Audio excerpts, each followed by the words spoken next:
Hello friends, आपल्या सर्वांची आवडती मालिका वचन दिले तू मला या मालिकेच्या आजच्या शुक्रवार 14 ऑगस्टच्या एपिसोडमध्ये एकानंतर एक धमाकेदार ट्विस्ट आले आहेत. फ्रेंड्स, आजचा एपिसोड खूप भारी होता. मग नेमकं घडले तरी काय? तर आजच्या एपिसोडमध्ये शौर्य आणि हर्षवर्धन जहागीरदार हे ऊर्जाला भेटायला पोलीस स्टेशनमध्ये आले आणि मग त्यांनी ऊर्जाला विचारलं की हे सगळं नेमकं कसं घडलं. ऊर्जाने झालेला सगळा प्रकार सांगितला आणि मग शौर्य याने हर्षवर्धनला विनंती केली की डॅड, तुम्हीच ऊर्जाची केस लढा, ऊर्जाला तुम्हीच या केसमधून सुखरूप बाहेर काढू शकता. परंतु ऊर्जाने यासाठी स्पष्ट शब्दात नकार दिलाय. ऊर्जाने शौर्यला सांगितलं, ही केस माझी आहे आणि मीच स्वतःसाठी लढणार. हर्षवर्धन जहागीरदार माझी केस लढू शकत नाही. हे ऐकून शौर्यला जबर धक्का बसलाय. मग हे सगळं नेमकं घडलं तरी कसं हे जाणून घेण्यासाठी हा व्हिडिओ शेवटपर्यंत नक्की पहा. फ्रेंड्स, आजच्या एपिसोडच्या सुरुवातीलाच पोलीस हे ऊर्जाला आपल्याबरोबर घेऊन येतात आणि ऊर्जाला तुरुंगात टाकणार असतात, तिला लॉकअपमध्ये कैद करणार असतात. त्याच वेळेस पोलीस स्टेशनमध्ये चक्क काही मीडियावाले आणि ऊर्जाचे सपोर्टर पोहोचतात.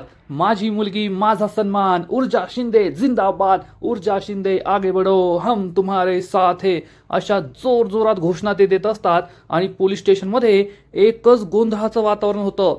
पद्मासुद्धा तेथे असते. पोलीस या सगळ्या लोकांना थांबवण्याचा प्रयत्न करतात आणि तेवढ्यात काही मीडियावाले, नंतर ही सगळी माणसं ऊर्जाला पाहतात आणि सगळेजण ऊर्जाच्या दिशेने पुढे धावतात आणि ऊर्जाला विचारतात, ऊर्जा मॅडम, तुम्ही खरंच विक्रांत शिर्केचा खून केलाय का?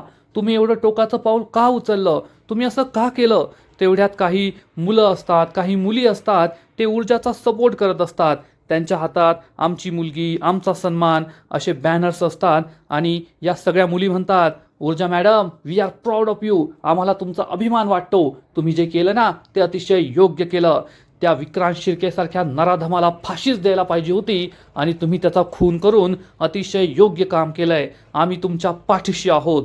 आणि हे सगळं ऐकून ऊर्जा, पद्मा यांना आश्चर्याचा धक्काच बसतो. कारण ऊर्जाने खून केलाय तरी ही माणसं ऊर्जाला सपोर्ट करताय. मीडियावाले त्यांचे प्रश्न विचारत असतात. त्यानंतर काही माणसं ऊर्जाचा सपोर्ट करत असतात की ऊर्जाने जे काही केलं ते अतिशय योग्य केलं. आणि तेवढ्यात हा इन्स्पेक्टर विचारतो, ए कोण आहे रे तुम्ही? चला निघा इथून. तेवढ्यात हा एक मुलगा म्हणतो, इन्स्पेक्टर साहेब, ऊर्जा शिंदेला सोडून द्या, नाहीतर आम्ही काय करू ना, तुम्हाला ते खूप जड जाईल. इन्स्पेक्टर खूप चिडतो. तेवढ्यात मीडियावाले विचारतात, इन्स्पेक्टर साहेब, ऊर्जा शिंदेने आपला गुन्हा कबूल केलाय का? इन्स्पेक्टर सांगतो, आमची प्राथमिक चौकशी झाली आहे, पण तपास सुरू आहे. आता आम्ही तुम्हाला काहीच सांगू शकत नाही. तेवढ्यात तेथे जमलेल्या ऊर्जाच्या सपोर्टर काही मुली म्हणतात, वा ऊर्जाताई वा, खरंच तू खूप छान काम केलंस, आम्ही तुझ्या बाजूने आहोत. ऊर्जाताई आगे बढ़ो, हम तुम्हारे साथ है, अशा घोषणा ते देऊ लागतात. आणि मग सगळेजण जोरजोरात घोषणा देतात. इन्स्पेक्टर म्हणतो, ए बाहेर काढा रे या सगळ्यांना. तेथे चांगलाच गोंधळ होतो. तेवढ्यात ऊर्जा पुढे येते आणि विचारते, हे सगळं काय करताय तुम्ही? तुम्ही कायद्यावर विश्वास ठेवा. मी स्वतः एक वकील आहे आणि या देशाच्या न्यायव्यवस्थेवर माझा पूर्ण विश्वास आहे. त्यामुळे तुम्ही सगळे आता घरी जा. हे पोलीस स्टेशन आहे, येथे असा गोंधळ घालणं योग्य नाहीये. प्लीज माझा ऐका, योग्य तो न्याय होईल आणि तुमच्यासमोर सत्य नक्की येईल. पण प्लीज आता तुम्ही गोंधळ घालू नका आणि येथून जा. इन्स्पेक्टर या सगळ्यांना बाहेर काढायला सांगतो. हे सगळे लोक पुन्हा एकदा ऊर्जाच्या नावाने जोरजोरात घोषणा देतात, ऊर्जा शिंदे आगे बढ़ो, हम तुम्हारे साथ है, ऊर्जा शिंदे आगे बढ़ो, हम तुम्हारे साथ है. आणि पोलीस या सगळ्यांना बाहेर घेऊन जातात. मग पद्मा तेथेच उभी असते. ऊर्जा म्हणते, पद्मा तू जा घरी. तेवढ्यात इन्स्पेक्टर म्हणतो, हो पद्मा मॅडम, आता तुम्ही घरी जाऊ शकतात. पद्मा विचारते, पण इन्स्पेक्टर साहेब बंटी? इन्स्पेक्टर सांगतो, बंटी एकदम सुखरूप आहे तुमच्या गावी. तुम्हाला जो फोन आला होता तो खोटा फोन होता, तुम्ही टेन्शन घेऊ नका. हे ऐकून पद्मा आणि ऊर्जाला बरं वाटतं की बंटी ठीक आहे. इन्स्पेक्टर सांगतो, पण पद्मा मॅडम, या केसमध्ये तुम्ही एकुलता एक आय विटनेस आहात. त्यामुळे तुम्ही हे शहर सोडून जायचं नाहीये, तुम्ही या शहरातच थांबायचं. पद्माला टेन्शन येतं आणि पद्मा ऊर्जाला म्हणते, पण ताई? तर ऊर्जा तिला समजावून सांगते, हो पद्मा, आता तू घरी जा. घरी जाऊन बंटीला फोन कर आणि घरीच थांब. पोलीस जसं सांगतील तसं कर. पद्मा हो म्हणते आणि तेथून निघून जाते. मग इन्स्पेक्टर आपली आपली प्रोसिजर करत असतो आणि ऊर्जा लॉकअपमध्ये असते. आपल्या हातून हे काय घडलं, हे सगळं काय होतंय याचाच विचार ती करत असते. आणि तेवढ्या शौर्य धावत पळत तेथे येतो आणि म्हणतो, इन्स्पेक्टर साहेब, मी शौर्य जहागीरदार, ऊर्जा शिंदेचा नवरा आहे. ऊर्जा कुठे? तेवढ्यात ऊर्जा शौर्यला आवाज देते, शौर्य. आणि शौर्य हा ऊर्जाच्या दिशेने धावतो, पण हवालदार त्याला पकडतो. आणि इन्स्पेक्टर म्हणतो, शौर्य जहागीरदार, तुम्ही वकील आहात, तुम्हाला माहिती आहे एक प्रोसिजर असते, त्या प्रोसिजरशिवाय तुम्ही तुमच्या बायकोला नाही भेटू शकत. आधी प्रोसिजर पूर्ण करा. ऊर्जा रडू लागते. शौर्य म्हणतो, इन्स्पेक्टर साहेब, मी तुमची सगळी प्रोसिजर करायला तयार आहे, पण मला ऊर्जाशी 2 मिनिटं बोलू द्या. तिने खून नाही केलाय, तिला फसवलं गेलंय, प्लीज. इन्स्पेक्टर म्हणतो, सर, तुम्ही आधी प्रोसिजर पूर्ण करा, मग भेटा. पण शौर्य ओरडून म्हणतो, इन्स्पेक्टर, तुम्हाला कळत नाही का? मला 2 मिनिटं ऊर्जाशी बोलू द्या, मग मी तुमची प्रोसिजर करतो ना. पण त्याच वेळेस हर्षवर्धन आणि भजन तेथे पोहोचतात आणि हर्षवर्धन जोरात ओरडतो, शौर्य. शौर्य आणि इन्स्पेक्टर मागे वळून पाहतात. खूप दिवसानंतर, खूप महिन्यानंतर भजन सुट्टीवरून परत आलाय आणि त्याच वेळेस हर्षवर्धन हा शौर्यला समजावून सांगतो, शौर्य, काय करतोयस तू? तू सुद्धा एक वकील आहे आणि जे काही करायचं ते कायद्याच्या चौकटीत करायचं. आधी प्रोसिजर पूर्ण कर आणि मग ऊर्जाला भेटायला जा. तर शौर्य म्हणतो, डॅड, मी त्यांना तेच सांगत होतो, मला 2 मिनिटं ऊर्जाशी बोलू द्या, ऊर्जाने खून केलेला नाहीये. हर्षवर्धन त्याला समजावून सांगतो, शौर्य, असं तुला वाटतं, पण सगळ्या मीडियामध्ये बातमी पोहोचलीये की ऊर्जा शिंदेने विक्रांत शिर्केचा मर्डर केलाय आणि आपल्याला आता प्रोसिजर पूर्ण करावीच लागणार आहे. इन्स्पेक्टर साहेब, मी हर्षवर्धन जहागीरदार. असं म्हणून हर्षवर्धन हा इन्स्पेक्टरला बाजूला नेतो आणि इन्स्पेक्टर त्याला झालेला सगळा प्रकार सांगतो. इकडे ऊर्जा आणि शौर्य एकमेकांकडे पाहत असतात आणि ऊर्जा मनात म्हणतो, ऊर्जा, तू का गेली एकटी? मी तुला सांगितलं होतं ना की मला घेऊन जा, एकटी जाऊ नकोस, पण तू माझं ऐकलं नाही. काम आलं की तू कसलाही विचार करत नाही, सगळं काही विसरून जाते आणि आज त्यामुळे हे सगळं झालंय.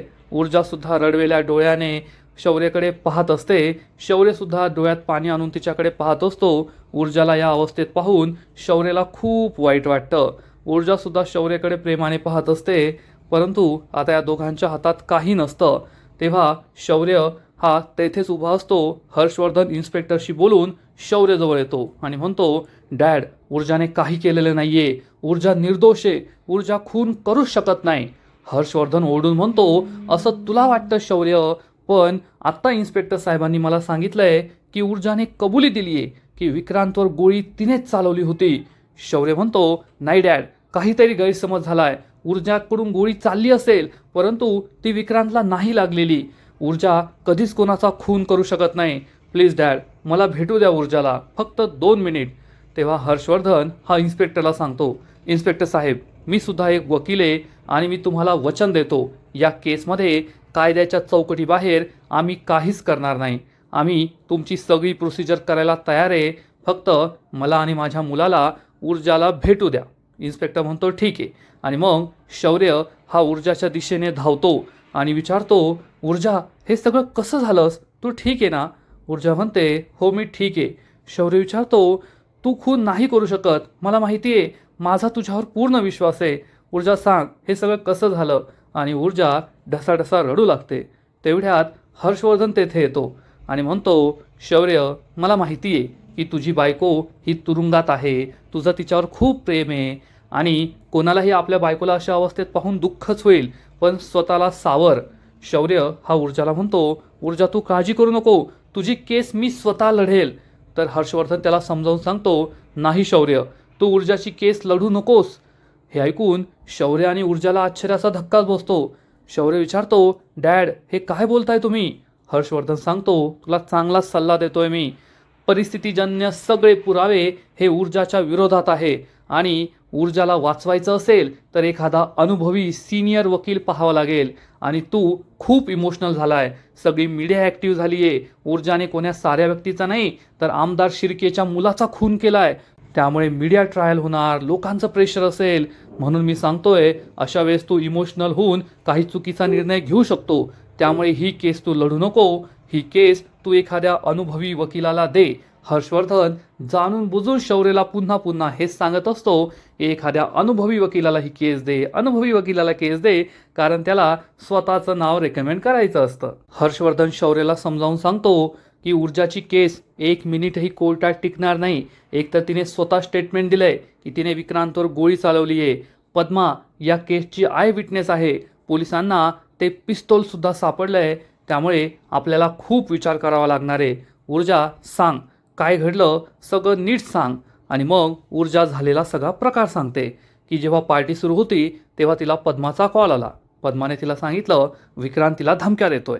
मग रागाच्या भरात ऊर्जाने विक्रांतला कॉल केला आणि विक्रांतला धमकी दिली की मी तुझा जीव घेईल. मग ऊर्जाला सुशिलाचा कॉल आला. ऊर्जा फॅक्टरीत पोहोचली. तेथे 2 गुंड आले. या 2 गुंडांनी ऊर्जाच्या डोक्याला पिस्तूल लावली. हर्षवर्धन म्हणतो ते सगळं कळलं, तुझ्याकडे पिस्तूल कशी आली ते सांग. मग ऊर्जा सांगते मी त्या गुंडांच्या हातावर जोरात मारलं, पिस्तूल त्यांच्याकडून हिसकावली, त्यांच्यावर पिस्तूल रोखली, गुंड तेथून पळून गेले. मग विक्रांत तेथे आला. त्याने पद्माच्या डोक्याला बंदूक लावली. मग मी म्हटले पद्माला सोड. मग मी तीच बंदूक घेतली आणि विक्रांत रोखली आणि गोळी चालवली. विक्रांतच्या छातीत गोळी लागली आणि विक्रांत मेला. हे सगळं सांगताना ऊर्जा ढसाढसा रडू लागते. शौर्य म्हणतो डॅड, माझा पूर्ण विश्वास आहे ऊर्जाने जी गोळी चालवली ती विक्रांतला लागलेली नाहीये. तर हर्षवर्धन म्हणतो पण शौर्य, ऊर्जा जेव्हा हे सगळं कोर्टात सांगेल तेव्हा सगळ्यांना असंच वाटणार की ऊर्जानेच हे सगळं केलंय. त्यामुळे मी तुला अजूनही सांगतोय की तू एखादा सिनियर वकील कर, एखाद्या अनुभवी वकिलाला ही केस सोपव. शौर्य काहीतरी विचार करतो आणि हर्षवर्धनला बाजूला नेतो आणि म्हणतो डॅड, तुम्हाला कळतंय का, हा सगळा एक प्लॅन आहे. ऊर्जाला फसवलं गेलंय. सुशिलाने ऊर्जाला त्याच फॅक्टरीत बोलवणं, मग पद्माला खोटा फोन येणं, पद्माने तेथे येणं, मग विक्रांतला धमकीचा मेसेज येणं, विक्रांतने तेथे येणं, हे सगळं कुणीतरी घडून आणलंय. हर्षवर्धन म्हणतो हे सगळं तुझ्या बायकोनेच घडून आणलंय. कारण तुझ्या बायकोकडे त्या सुशिलाचा, त्या कॉन्ट्रॅक्टरचा, त्या सुपरवायझरचा कोणाचाच नंबर नाहीये, कोणाचा पत्ता नाहीये. अशी कोणती केमिकल फॅक्टरी अस्तित्वातच नाहीये. हे सगळं तुझ्या बायकोने जाणून बुजून केलंय असंच दिसून येतंय. शौर्यला मोठा धक्काच बसतो. शौर्य विचारतो डॅड, हे काय बोलताय तुम्ही? हर्षवर्धन म्हणतो हे मी नाही बोलत आहे, हे पुरावे बोलताय. आणि उद्या आमदार शिर्केचा वकील सुद्धा हेच बोलणार. मग तू काय करणार आहेस? ऊर्जा काय करणार आहे ते सांग मला. म्हणून मी तुला सांगतोय एखादा अनुभवी वकील शोध आणि ऊर्जाला त्याची केस लढायला सांग, तरच ऊर्जा वाचू शकते, नाहीतर खूप अवघड आहे. शौर्य म्हणतो डॅड, तुम्ही ही केस का लढत नाही? तुम्ही ऊर्जाला नक्कीच सोडू शकता. हर्षवर्धन म्हणतो हो, मी ऊर्जाला सोडू शकतो, पण मी ही केस लढायला तयार जरी झालो तरी तुझी बायको नाही ऐकणार. शौर्य म्हणतो डॅड, मी तिला कन्व्हिन्स करतो ना, मी तिला समजून सांगतो, ती नक्की ऐकेल. हर्षवर्धन म्हणतो पहा समजावून. आणि मग शौर्य हा ऊर्जाजवळ जातो आणि म्हणतो ऊर्जा, डॅड तुझी केस लढतील. हे ऐकून ऊर्जाला मोठा धक्काच बसतो. शौर्य म्हणतो ऊर्जा, सगळे पुरावे तुझ्या विरोधात आहेत. आम्ही आता डिस्कशन केलंय, फक्त डॅडच तुला या केसमधून निर्दोष सोडू शकतात, तेच तुला वाचू शकतात. त्यामुळे तू तुझी केस डॅडला लढू दे. डॅडच फक्त तुला या सगळ्या परिस्थितीतून वाचू शकतात. ऊर्जा हर्षवर्धनकडे पाहतच राहते आणि हर्षवर्धन ऊर्जाला म्हणतो हो ऊर्जा, मी तुला या केसमध्ये वाचवायला तयार आहे. तू निर्दोष सुटशील, जेलमधून बाहेर येशील. फक्त मी तुला जसं सांगेल तसं तुला करावं लागेल. मी तुला जे सांगेल तेच तुला कोर्टात बोलावं लागेल. ऊर्जा खूप चिडते. शौर्य म्हणतो ऊर्जा, आता हेच योग्य आहे. एकदा का तू कोर्टातून बाहेर आली मग तू स्वतः पुरावे शोधू शकतेस आणि स्वतःला निर्दोष सिद्ध करू शकतेस. पण आता डॅडला ही केस लढू दे. हर्षवर्धन हे सगळं पाहत असतो, पण ऊर्जा यासाठी स्पष्ट शब्दात नकार देते आणि म्हणते नाही शौर्य, मी ही केस तुझ्या डॅडला नाही लढू देऊ शकत. हर्षवर्धन जहागीरदार माझी केस नाही लढणार. हे ऐकून शौर्याला मोठा धक्काच बसतो. शौर्य विचारतो ऊर्जा, हे काय बोलतेस तू? तर ऊर्जा चक्क मागे वळते आणि दूर जाऊन उभी राहते. हे सगळं पाहून हर्षवर्धन भलताच खुश होतो. शौर्य हा ऊर्जाला कन्व्हिन्स करण्याचा प्रयत्न करत असतो. ऊर्जा असं काय करतीये? डॅडच तुला एक केसमधून वाचू शकतात. तू स्वतःची केस नाही लढू शकणार, स्वतःला नाही वाचू शकणार. डॅडला तुझी केस लढू दे. पण ऊर्जा काहीच ऐकत नाही.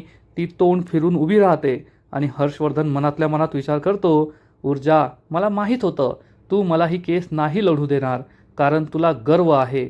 तू खूप भारी वकील आहे, माझ्यापेक्षा जास्त चांगली वकील आहे असं तुला वाटतं आणि त्यात तुझा माझ्यावर विश्वास नाही आहे, त्यामुळे तू तुझी केस मला कधीच लढू देणार नाही. परंतु या केसमध्ये जर तुला कोणी वाचू शकतं ना, कारण तो मीच आहे. मी हा सगळा सापळा रचलाय, हे चक्रव्यूह मी रचलंय आणि या चक्रव्यूहातून बाहेर येणं तुला कधीही शक्य होणार नाही. हे लक्षात ठेव ऊर्जा शिंदे. आता तू संपल्यातच जमा आहे. आता तुला कुणीही वाचू शकत नाही. फक्त मी तुला वाचू शकत होतो, पण तू मला तुझ्या बाजूने लढू देणार नाही. त्यामुळे युअर गेम इज ओव्हर असं म्हणून हर्षवर्धन भलताच खुश होतो. आणि इकडे ऊर्जाने ठाम निर्णय घेतलेला असतो की काही झालं तरी ती हर्षवर्धनला तिची केस लढू देणार नाही. आणि बिचारा शौर्य आपल्या बायकोच्या प्रेमाखातर तिची विनवणी करत असतो, तिला रिक्वेस्ट करत असतो, ऊर्जा प्लीज एकदा माझं ऐकून घे, इकडे ये, माझ्यासमोर उभी राहा, बोल माझ्याशी, प्लीज डॅडला ही केस लढू दे. परंतु ऊर्जा यासाठी स्पष्ट शब्दात नकार देते. हर्षवर्धनने तिची केस लढणं, तिच्या बाजूने कोर्टात उभं राहणं हे ऊर्जाला बिलकुल मान्य नसतं. आणि इकडे हर्षवर्धनच्या घरी कुमुदिनी आजी, आदित्य आणि तीर्था हे सगळे देवी आईसमोर हात जोडून उभे असतात. हे तिघे खूप इमोशनल असतात, खूप दुःखी असतात. आजी ही देवी आईला प्रार्थना करते, देवी आई ऊर्जाबरोबर हे सगळं काय होतं आहे, ऊर्जाला लवकरात लवकर या संकटातून दूर कर, तिला या संकटातून वाचव. तीर्था म्हणते, देवी आई ऊर्जा वहिनीने मला या संकटातून वाचवलं आणि आज ती स्वतः इतक्या मोठ्या संकटात अडकली आहे, प्लीज तिला या सगळ्या संकटातून वाचव. मग आदित्य देवी आईला प्रार्थना करतो, देवी आई आजपर्यंत मी तुझ्याकडे माझ्यासाठी काहीच मागितलं नाही, पण आज मी ऊर्जासाठी मागतोय. ऊर्जाला या सगळ्या प्रकरणातून निर्दोष सुटू दे, नक्कीच तिला कुणीतरी अडकवलंय. आणि इकडे हर्षवर्धन हा इन्स्पेक्टर समोर येऊन बसलेला असतो आणि शौर्याला आवाज देतो. शौर्य पुढे येतो आणि हर्षवर्धन इन्स्पेक्टरला सांगतो, माझ्या मुलाच्या काही सह्या घ्यायच्या असतील तर त्या आत्ताच्या आत्ता घेऊन टाका. त्यानंतर हर्षवर्धन या इन्स्पेक्टरचा, या जेलचा मालक असल्यासारखा एकानंतर एक ऑर्डर सोडतो आणि इन्स्पेक्टरला सांगतो, इन्स्पेक्टर ऊर्जा ही माझी सून आहे, त्यामुळे तिला या जेलमध्ये काही त्रास होता कामा नये. जेलमध्ये डास असतील तिला फॅन द्या. त्यानंतर वॉशरूम हे अस्वच्छ असतील ते स्वच्छ करून घ्या आणि तिला झोपण्यासाठी चांगल्या स्वच्छ गादी, उशी हे सगळं मिळालंच पाहिजे. इन्स्पेक्टर गुपचूप ऐकून घेतो. हर्षवर्धन भजनला सांगतो, भजन हे सगळं तुझं काम आहे, तू ती व्यवस्था पाहशील. भजन हो म्हणतो आणि मग हर्षवर्धन जोरात ओरडतो, सगळ्यांनी ऐकायचं या पोलीस स्टेशनमध्ये, ऊर्जा शिंदे माझी सून आहे, तिला कोणताही त्रास होता कामा नये. तिला जर थोडाही त्रास झाला ना तर तुम्हाला खूप त्रास होईल, एवढं लक्षात ठेवा. इन्स्पेक्टर आणि बाकीचे सगळे खूप घाबरतात. हर्षवर्धन हा इन्स्पेक्टरला सांगतो, ऊर्जा माझी सून आहे, ती घरचं जेवणच खाईल, रोज 3 टाईम तिच्यासाठी घरचा डबा येईल, तिला भेटायला कुणी आलं तरी त्याला भेटू द्यायचं, अडवायचं नाही. आणि इन्स्पेक्टर मान खाली घालून या सगळ्यासाठी हो म्हणतो. हर्षवर्धन शौर्यला म्हणतो, शौर्य तुझ्या बायकोची सगळी सोय मी केली आहे, चल आता घरी. शौर्य म्हणतो, पण डॅड ऊर्जा. हर्षवर्धन त्याला सांगतो, भजन येथे आहे, भजन सगळी काळजी घेईल, तू चल माझ्याबरोबर. शौर्य म्हणतो, ठीक आहे डॅड, तुम्ही जा, मी आलोच. मग शौर्य हा पुन्हा एकदा ऊर्जाजवळ येतो, ऊर्जाला समजवण्याचा प्रयत्न करतो, ऊर्जा तू असं का करतीयेस, हट्ट का करतीयेस, डॅडला तुझी केस लढू दे. परंतु ऊर्जा शौर्याला समजावून सांगते, शौर्य ही माझी लढाई आहे आणि ही लढाई मीच लढणार. मी हर्षवर्धन जहागीरदारांना माझं वकीलपत्र नाही देऊ शकत. शौर्याला खूप वाईट वाटतं. शौर्य म्हणतो, ऊर्जा मला माहिती आहे तुझ्या मनात डॅडबद्दल काही गोष्टी आहेत, तुझा त्यांच्यावर पूर्ण विश्वास नाही आहे, पण सध्या तेच तुला या केसमधून वाचू शकतात, निर्दोष सोडू शकतात. परंतु ऊर्जा शौर्याला ठणकावून सांगते, नाही शौर्य, हर्षवर्धन जहागीरदार माझे वकील असू शकत नाही. आणि आजचा एपिसोड येथेच संपतो. फ्रेंड्स, वचन दिले तुम्हाला, या मालिकेचा आजचा एपिसोड खरंच खूप भारी होता, इंटरेस्टिंग होता. ऊर्जा ही जेलमध्ये आणि आता स्वतःची केस ती स्वतःच लढणार आहे, हर्षवर्धनला तिची केस लढू देणार नाही आहे. आजचा एपिसोड तर भारी होता, पण पुढील एपिसोड आणखीन भारी असणार आहे, आणखीन मोठा ट्विस्ट त्या मालिकेत येणार आहे. पुढील एपिसोडमध्ये आपण पाहू की हर्षवर्धन आणि शौर्य ऊर्जाला दुसऱ्या दिवशी भेटायला येतील आणि मग हर्षवर्धन ऊर्जाला विचारेल, ऊर्जा आज तुला कोर्टामध्ये हजर केलं जाईल, तू कोर्टात काय सांगणार आहेस, तुझी स्ट्रॅटेजी काय आहे. म्हणजे हर्षवर्धन हा ऊर्जाला सगळं विचारून घेतोय, पण ऊर्जा हर्षवर्धनला नक्कीच काही सांगणार नाही, एवढं मात्र नक्की.